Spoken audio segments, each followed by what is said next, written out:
In House of the Dragon, the Game of Thrones isn't just played by individuals, it's a clash of dynasties, each with their own history, ambitions, and fatal flaws.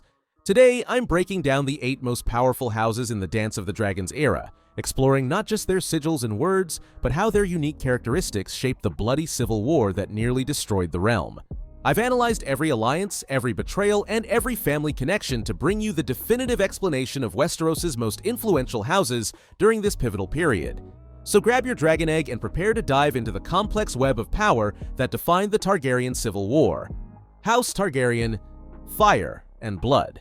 No house dominates House of the Dragon more completely than the silver-haired, violet-eyed dragon riders who conquered Westeros and ruled it for centuries.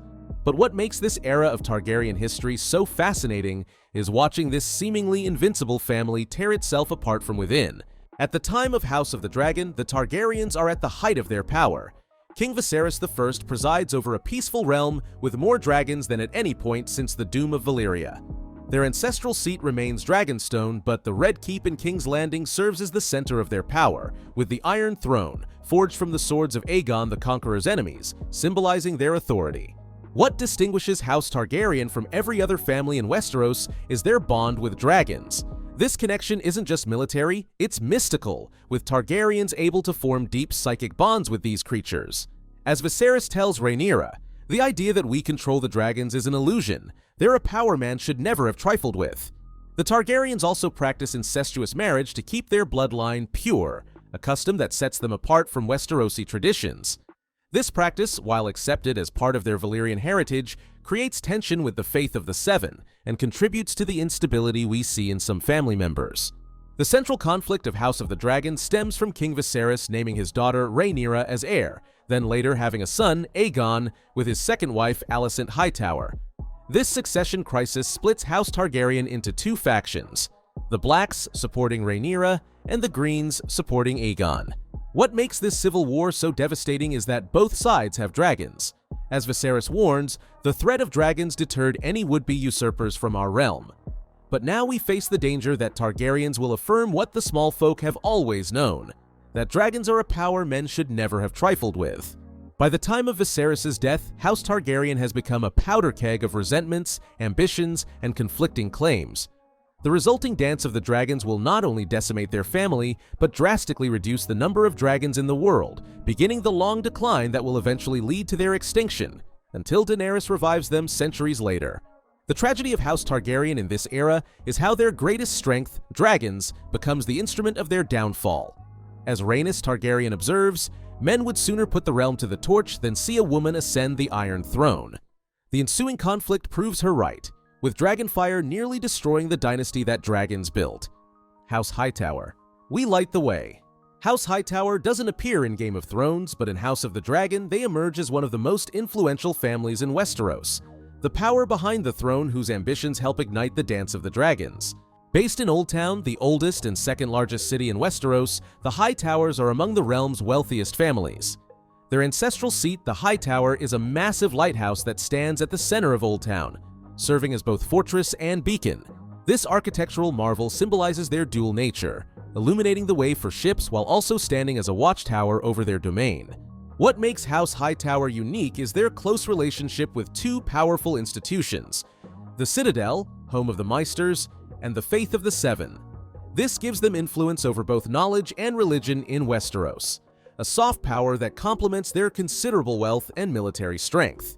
The key Hightowers in House of the Dragon are Otto Hightower, Hand of the King to both Jaehaerys I and Viserys I, and his daughter Alicent, who becomes Viserys' second wife after the death of Aemma Arryn.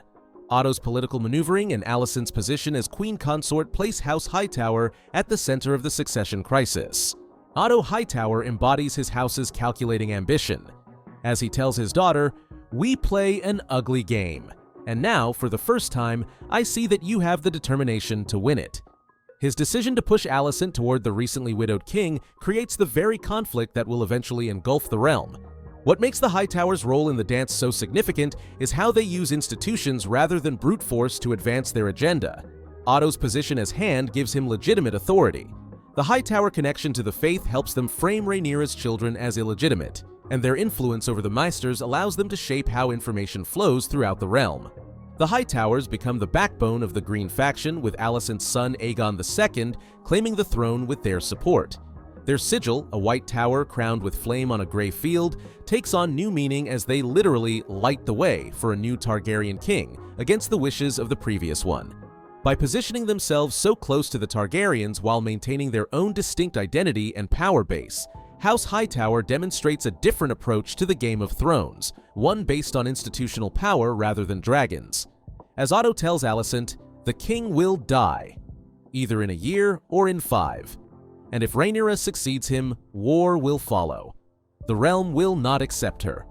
House Velaryon, the old, the true, the brave. House Velaryon emerges in House of the Dragon as perhaps the most powerful ally of Rhaenyra Targaryen's faction, bringing naval might and Valyrian bloodlines to complement Targaryen dragon power. Like the Targaryens, House Velaryon hails from Old Valyria, though they came to Westeros as seafarers rather than dragon riders. Their ancestral seat is Driftmark, an island in Blackwater Bay near Dragonstone. From this strategic location, they built the greatest navy in Westeros, controlling trade routes and serving as the crown's masters of ships for generations. What makes House Velaryon visually distinctive in the show is their appearance. They share the Valyrian features of silver hair but are portrayed as black, creating a striking visual identity that sets them apart. Their wealth is displayed through their elaborate hairstyles, gold jewelry, and sea-themed attire, reflecting their maritime heritage. The key Velaryons in House of the Dragon are Lord Corlys the Sea Snake Velaryon, the richest man in Westeros and greatest seafarer of his age, and his wife Rhaenys Targaryen, known as the Queen Who Never Was, after being passed over for the throne in favor of Viserys. Their marriage unites two powerful Valyrian bloodlines and creates a formidable political alliance.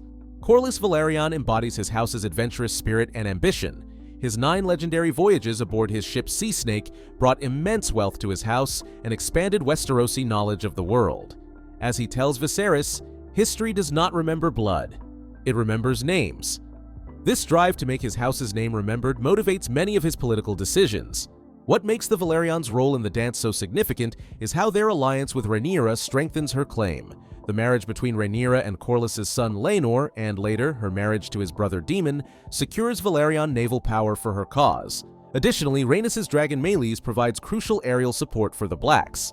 The Velaryons become central to the Black faction not just through marriage alliances, but through shared interests.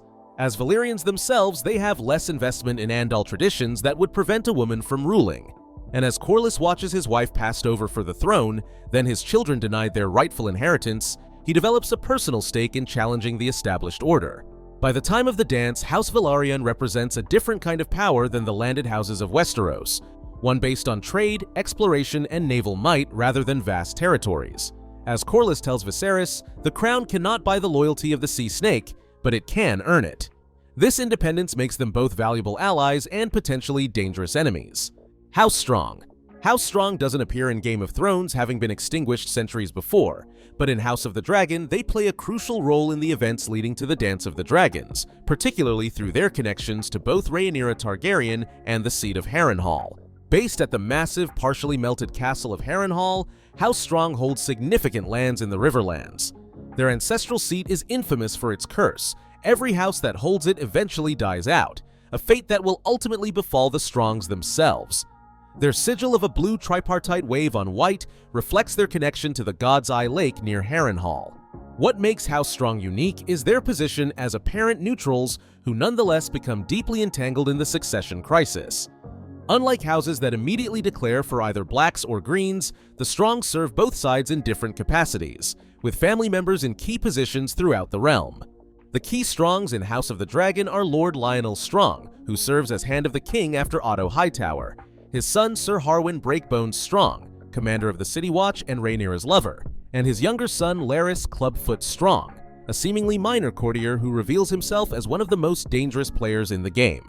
Harwin Strong's relationship with Rhaenyra produces 3 sons, Jacaerys, Lucerys, and Joffrey, who are officially recognized as the children of her husband, Laenor Velaryon, but whose true parentage becomes an open secret at court. This scandal becomes one of the key arguments the Greens use against Rhaenyra's claim to the throne. What makes the Strongs' role in the dance so significant is how their personal connections influence larger events. Lionel's honest counsel to Viserys provides stability until his death. Harwin's relationship with Rhaenyra creates the succession crisis within the succession crisis. Not just who should rule, but who should rule after her. And Larys's manipulations, including arranging the fire that kills his father and brother, demonstrate how individual ambition can shape historical events. Larys Strong, in particular, emerges as one of the most enigmatic and dangerous figures in the series. As he tells Alicent, "I keep my eye on the door, the one that's left slightly ajar. It's the only way out when the house is burning down." His willingness to sacrifice his own family for advancement foreshadows the brutal pragmatism that will characterize the coming civil war. By the time of the dance, House Strong has positioned key players on both sides of the conflict while maintaining a facade of neutrality. Their eventual destruction, fulfilling the curse of Harrenhal, serves as a warning about the dangers of trying to play both sides in a civil war where the middle ground becomes increasingly untenable. House Blackwood and House Bracken. I would rather feed you to my horse. These bitter words from Lord Blackwood to Lord Bracken perfectly capture the ancient feud between these two Riverlands houses. A conflict that predates even the Targaryen conquest and continues to influence events during the Dance of the Dragons. The Blackwoods and Brackens stand out in Westeros for their unusual religious dynamics. House Blackwood remains devoted to the old gods, making them one of the few southern houses to reject the faith of the Seven.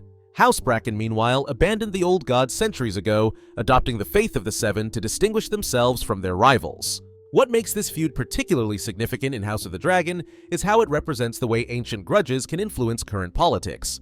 When Rhaenyra sends her son Lucerys to secure Lord Blackwood's support, he arrives to find Lord Bracken already there, turning what should be a straightforward diplomatic mission into a potentially deadly confrontation. The scene at Storm's End, where young Lucerys faces off against the much older Aemon Targaryen with Blackwood's support, demonstrates how these regional rivalries become entangled with the larger Targaryen succession crisis. The Blackwoods back Rhaenyra while the Brackens support Aegon II, their ancient feud finding new expression in the dance. What makes these houses' rivalry so compelling is its pettiness and persistence. As Lord Blackwood tells Lucerys, "That's the thing about the Riverlands, lad. Once you've made an enemy here, you've made one for life." This stubborn adherence to ancient grudges reflects a broader theme in House of the Dragon, how the past continues to shape present conflicts.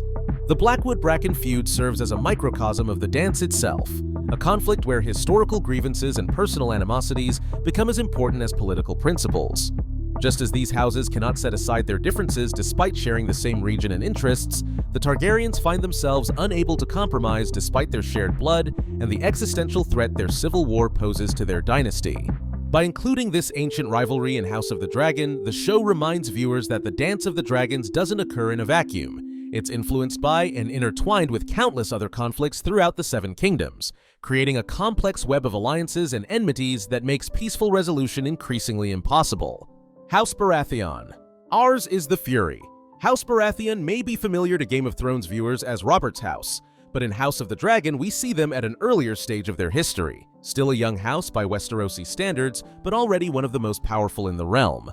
Founded by Orys Baratheon, the rumored bastard half-brother of Aegon the Conqueror, House Baratheon rules the Stormlands from their imposing seat at Storm's End.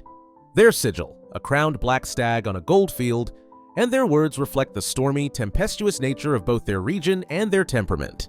What makes House Baratheon particularly significant in House of the Dragon is their status as relatives of the Targaryens. This blood connection, combined with their substantial military power, makes their support crucial for both sides in the coming civil war. As Lord Bormund Baratheon's successor, Lord Boros Baratheon finds himself in a position to potentially determine the outcome of the conflict. The pivotal Baratheon scene comes when Lucerys Velaryon arrives at Storm's End to secure Lord Boros' support for Rhaenyra, only to find Aemon Targaryen has already offered a better deal, marriage to one of Boros' daughters in exchange for supporting Aegon the Sin. This diplomatic failure escalates into one of the dance's first casualties when Aemon pursues and kills Lucerys after he leaves Storm's End. What makes Boros Baratheon's character so interesting is his pragmatism. Unlike houses driven primarily by ideology or ancient loyalties, Boros approaches the succession crisis as a business transaction, supporting whichever side offers the better terms. As he tells Lucerys, "You came here with nothing, no betrothal, no army pledged to your mother's cause." This transactional approach to politics reflects the Baratheon status as a house still establishing itself. Founded less than a century earlier during Aegon's conquest, they lack the ancient traditions of houses like the Starks or Lannisters. Instead, they focus on practical power and advantage. an approach that will serve them well during the chaos of the dance. The Baratheons' role in the dance foreshadows their eventual rise to the throne centuries later under Robert Baratheon. Their willingness to shift allegiances based on changing circumstances combined with their Targaryen blood positions them as both kingmakers and potential kings, a dual role that will ultimately lead to their ascension after the fall of the Targaryen dynasty. House Lannister. Hear me roar. House Lannister appears in House of the Dragon much as we know them from Game of Thrones, wealthy, ambitious, and calculating. But during this era, they're just one great house among many, not yet the dominant force they'll become under Tywin. Based at Casterly Rock and controlling the gold-rich Westerlands, the Lannisters are among the wealthiest families in Westeros. Their unofficial motto, "A Lannister always pays his debts," reflects both their financial power and their reputation for settling scores. Their gold and crimson lion sigil symbolizes their pride and ferocity. What makes House Lannister's position in House of the Dragon particularly interesting is their initial reluctance to commit fully to either side of the Targaryen conflict. Lord Jason Lannister and his twin brother, Sir Tyland Lannister, represent different approaches to the succession crisis. Jason eventually supporting the Greens while Tyland serves on the Small Council. The Lannisters' approach to the dance reflects their pragmatic, self-interested nature. As Tyland tells the Small Council after Viserys' death, the question at hand is not who we prefer, but who we can control. This cold calculation, supporting Aegon not out of principle, but because they believe he'll be easier to influence than Rhaenyra, perfectly captures the Lannister approach to power. What makes the Lannisters significant in this era is how they leverage their wealth rather than military might. When the dance begins, Tyland Lannister, as Master of Coin, immediately divides the royal treasury into 4 parts, sending 3 to secure locations including Casterly Rock. This financial maneuvering proves as important as battlefield victories in sustaining the Green faction. The Lannisters' role in the dance foreshadows their later rise under Tywin. Their ability to convert gold into influence, their pragmatic approach to alliances, and their focus on family advancement over realm stability all appear during this conflict. As Jason Lannister tells Rhaenyra when she seeks his support, "I had thought to make a proposal of marriage between yourself and me," showing the Lannister tendency to see marriage as primarily a political tool. By positioning themselves with the Greens while maintaining some flexibility through divided family loyalties, House Lannister demonstrates the strategic thinking that will eventually make them the most powerful house in Westeros. Their approach to the dance, cautious commitment backed by financial power, contrasts with houses that throw their full military might behind one claimant or the other. House Arryn. As high as honor, House Arryn rules the Vale from their seemingly impregnable fortress, the Eyrie, perched high in the mountains of the moon. Their isolation, both geographical and political, gives them a unique position in the coming Dance of the Dragons. The Arryns are one of the oldest and purest Andal houses in Westeros, tracing their lineage back to Artus Arryn, the Falcon Knight who led the Andal invasion of the Vale thousands of years ago. Their sigil, a white falcon and crescent moon on a blue field, reflects both their lofty seat and their self-image as soaring above the petty conflicts of the realm. What makes House Arryn's role in House of the Dragon particularly significant is how their traditional isolation is challenged by the succession crisis. Lady Jane Arryn, known as the Maiden of the Vale, rules as the only female head of a great house during this period, creating a natural affinity with Rhaenyra's cause. Lady Jane's support for Rhaenyra stems not just from gender solidarity, but from political calculation. As a woman ruling in her own right, she has a vested interest in establishing that females can inherit titles and lands. If Rhaenyra's claim is denied solely because of her sex, it could potentially undermine Jane's own position in the Vale. What makes the Arryn approach to the dance distinctive is their caution. The Vale initially remains neutral, with Lady Jane focusing on internal matters, including suppressing her own challengers. This deliberate approach, waiting to see how events unfold before committing, reflects the Arryn words "as high as honor" and their strategic position above the fray. The Eyrie itself symbolizes the Arryn approach to politics, lofty, difficult to reach, and nearly impossible to take by force. As with their castle, the Arryns prefer to maintain a position of strength through isolation rather than aggressive expansion. When they do eventually support Rhaenyra, they do so on their own terms and timeline. House Arryn's role in the dance foreshadows their later position during Robert's Rebellion, when Jon Arryn becomes one of the key leaders against the Targaryens. Their ability to remain independent while still influencing realm-wide events, a product of their geographical advantages and substantial but not overwhelming military power, makes them perpetual kingmakers rather than kings. These 8 houses represent the major players in the Dance of the Dragons, each bringing different strengths, weaknesses, and motivations to the conflict. From the dragon-riding Targaryens to the seafaring Velaryons, from the wealthy Lannisters to the ancient rivals Blackwoods and Brackens, each house approaches the succession crisis through the lens of their own history and interests. What makes House of the Dragon's portrayal of these great houses so compelling is how it shows the human side of political conflict. Behind the sigils and words are individuals making choices based on personal grudges, family loyalty, and ambition. Rhaenyra and Alicent begin as friends before becoming the figureheads of opposing factions. Corlys Velaryon supports Rhaenyra partly because his wife was passed over for the throne. Larys Strong manipulates events for his own advancement. The Dance of the Dragons isn't just a war between blacks and greens, it's a complex web of alliances and enmities shaped by centuries of history. The Blackwood Bracken feud, the Baratheon-Targaryen blood connection, the Hightower influence over the Faith and Citadel, all these factors combine to create a conflict where simple solutions become impossible. By the time Dragonfire begins to scorch the battlefield, the houses of Westeros have already positioned themselves for either advantage or survival. Some, like the Hightowers and Velaryons, throw their full weight behind their chosen claimant. Others, like the Lannisters and Arryns, take a more measured approach. But all will be transformed by the conflict, setting the stage for the Westeros we eventually see in Game of Thrones, a realm where dragons are gone but the Game of Thrones continues unabated. If you enjoyed this breakdown of the major houses in House of the Dragon, hit that like button and subscribe to Explainified for more deep dives into your favorite fantasy worlds. Let me know in the comments which house you find most fascinating, or if there's another aspect of House of the Dragon you'd like me to explain next. Thanks for watching, and remember, the dance is just beginning.